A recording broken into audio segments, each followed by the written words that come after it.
Brenda J. Lilly here from Creative Consultations. I just wanted to put out a small disclaimer before we launch into today's video that says I'm not a licensed therapist. I'm just here to engage, to encourage, and hopefully empower other artists to go out and live their art dream. So here we go. Enjoy the video. Well, good morning, everybody. It is Monday morning, August 12th, and it is time for our Monday morning Kickstart with Creative Consultations. If you like this video, and I sure hope you do, I hope you will share it with everyone you know so that we can all be encouraged together to continue to create the lives we want to live and to become the people we were created to be. All right, I'll see you on the flip side. Well, good Monday morning, everybody. Brenda J. Lilly here with my big blue cup of coffee, and I'm ready to rock and roll. I want to talk about dream casting today, so I'm just jumping right in with both feet. Dream casting for your life. Now, when we're little, like I said last week, when we're little, we're asked, if we're lucky, what do you want to be when you grow up? When we're teenagers, a lot of us were asked, well, what do you want to do for a living? Let me tell you what these questions do for children of those ages. Children, young kids, and teenagers are so in the moment. They're so present in this moment of reality. Only this exists, right? Their peripheral vision is so stunted because of no life experience yet. They haven't learned to take down these barriers to vision. And so these questions, for 1 minute or however long the conversation lasts, helps them to go from being all about being in this moment to dreaming bigger dreams for their life and seeing themselves someplace other than this moment right here, right now. What a gift to be able to stop what you're doing, pull yourself out, realize there's more to life than just this moment right here. What a gift that is for a kid. I remember my dad, when we would travel pretty much every summer. We would go on some trip somewhere. And he liked to drive, so we did these big driving trips a lot. And he said, I just want you guys to see more of the world than Winchendon, Massachusetts. I want you to know that the world is more than the town you live in, that the world is a bigger place and it's got amazing things in it for you to see and do, right? And so I was really lucky to have parents who wanted to make sure that we understood the world was a very large place and we had a place in it. And it didn't have to be in our hometown. We didn't have to stay. We could, that's not a problem, but we didn't have to stay there. We could grow beyond it. That's how I got here. I live in the Netherlands. To me, it's still a little crazy because I'm just this small town girl from Massachusetts and my life is so vastly different. And yet it's not. I still have to, wash my dishes and do my laundry and all of those things that you have to do no matter where you live, right? But I wouldn't have ever imagined it possible to be here if my dad and my mom hadn't started showing me that there was something more.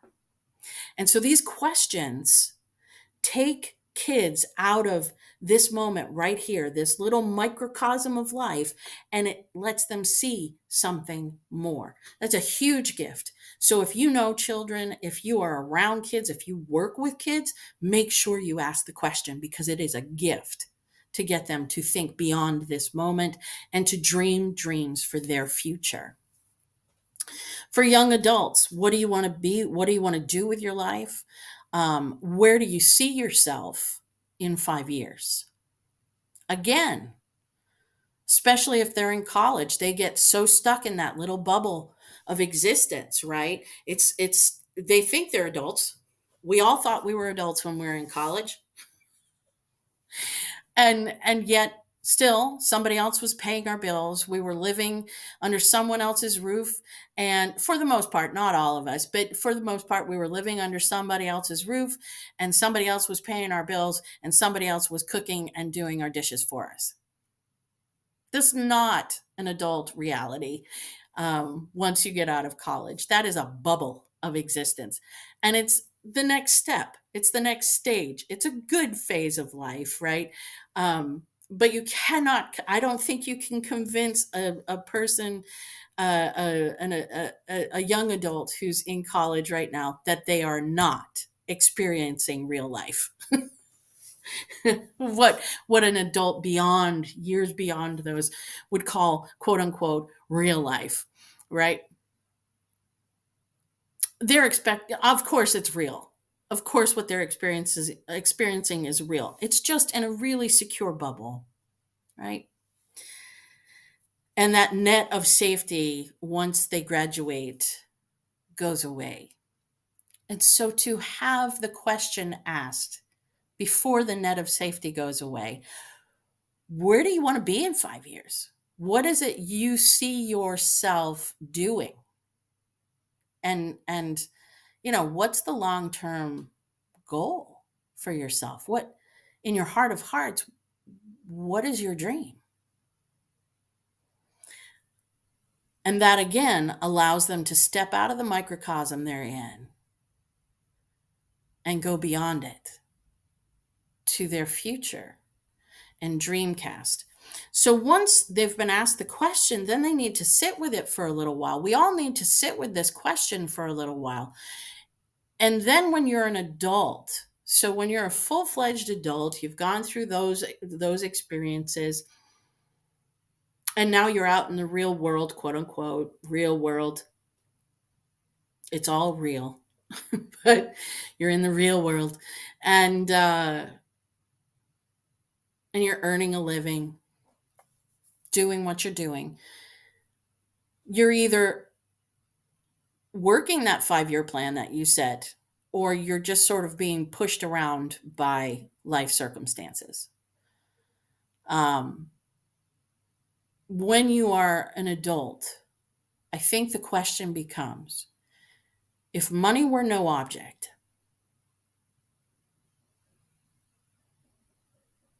what would you want to be doing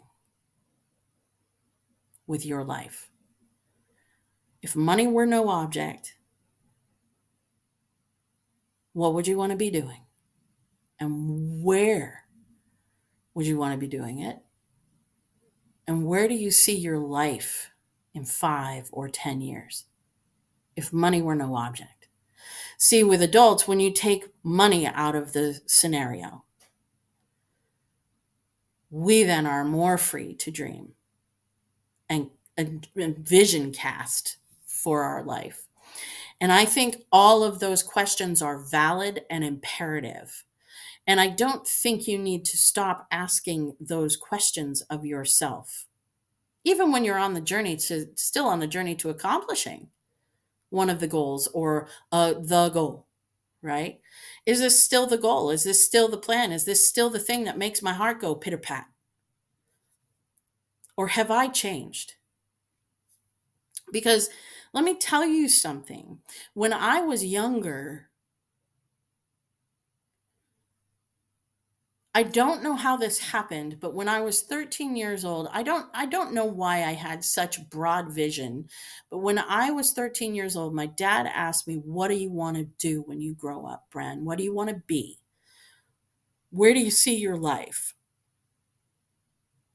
What do you see what do you see yourself doing?"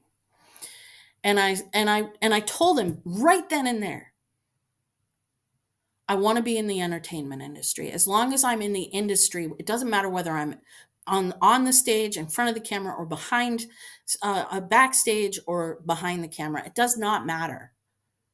I love it all. As long as I'm working in the arts and entertainment industry somewhere, I will be happy. And he said, okay, well, then let's make that happen. Again, lucky and blessed am I to have parents who just got behind my dreams and said, all right, and kept pushing me and kept pushing me forward. And when I would start to derail myself through doubt or self esteem issues or lack of wanting to train or learn, they would continually push me forward.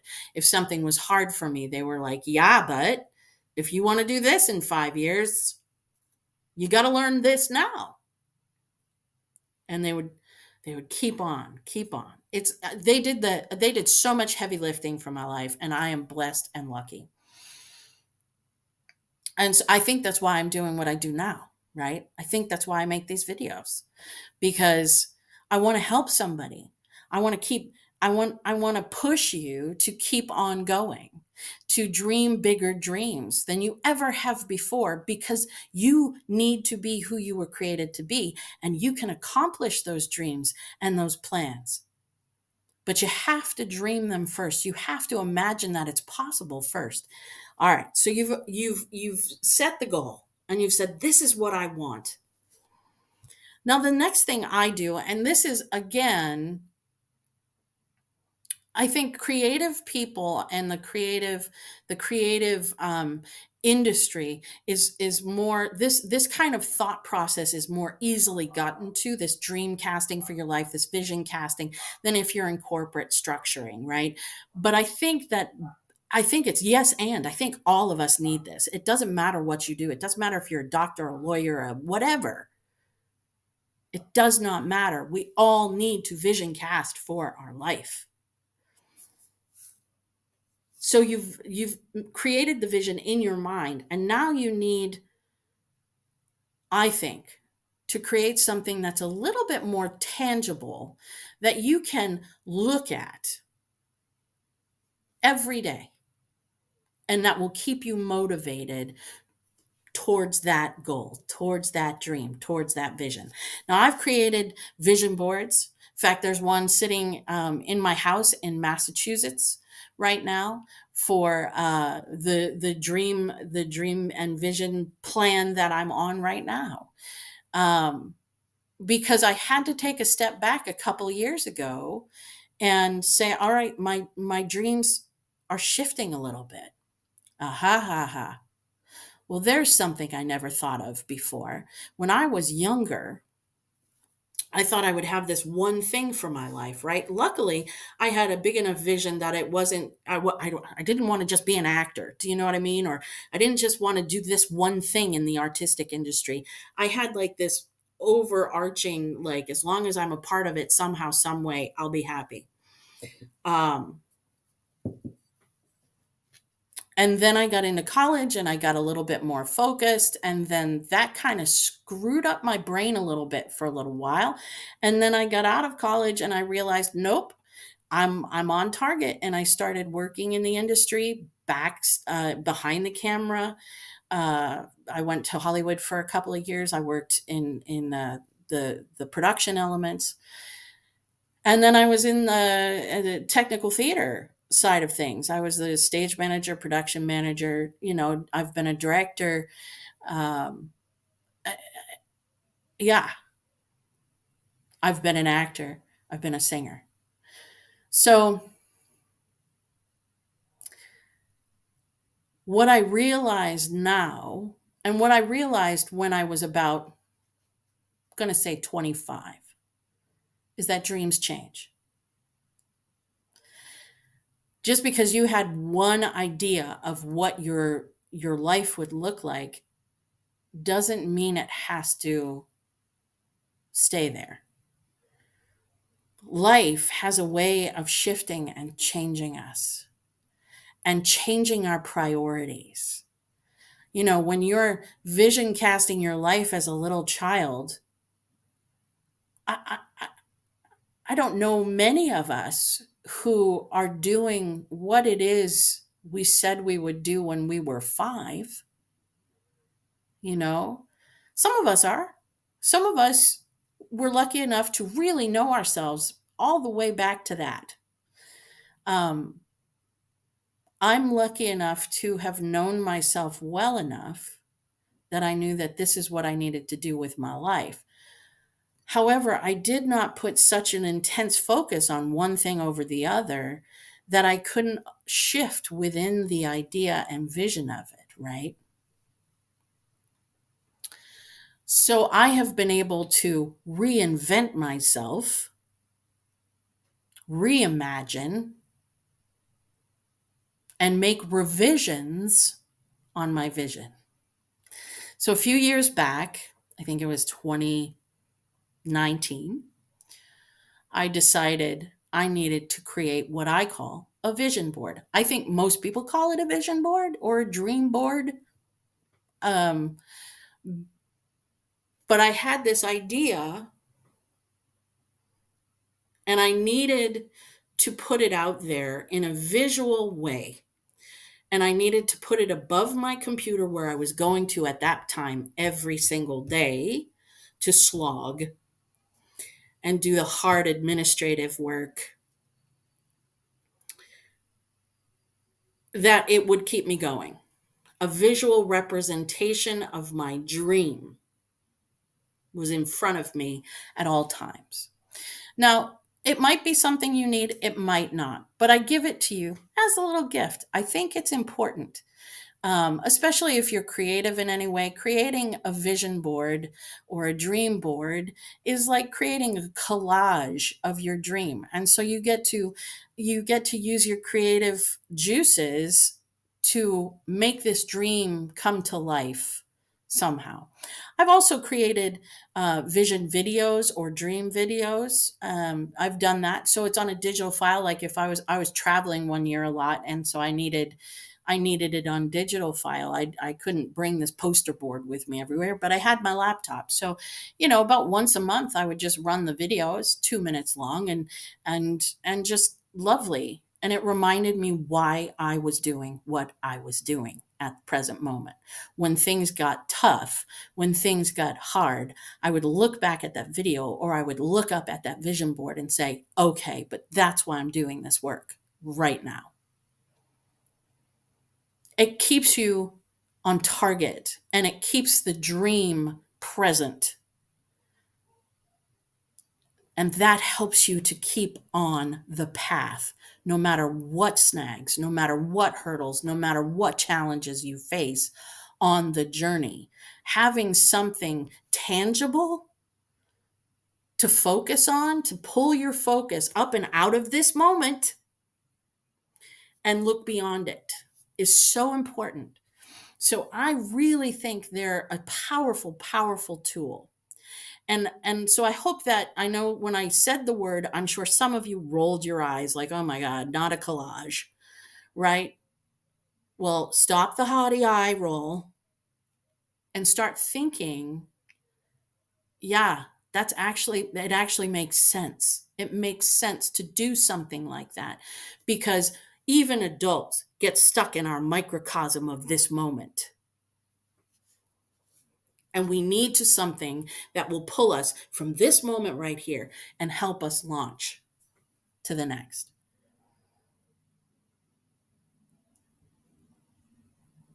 So if money were no object, what would you be doing with your life? What would your life look like?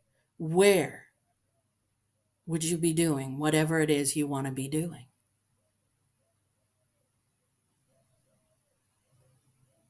And how do you go about doing that? Be who you were created to be. I believe in you. I believe in your dreams. And I know that if you cast that vision for your life, you can put a plan together to accomplish it and go live your art dream. All right. I hope you have a wonderful week. If you have a few minutes, make sure you're vision casting. If you have a few minutes this week, make sure you help someone else vision cast for their life. All right. Bye, everybody. See you next Monday. Hey, thank you so much for watching our video. I hope you liked it. If you did, give it a thumbs up. And if you haven't subscribed to our channel yet, subscribe. What are you waiting for? All right. I hope you all have a wonderful week. Bye.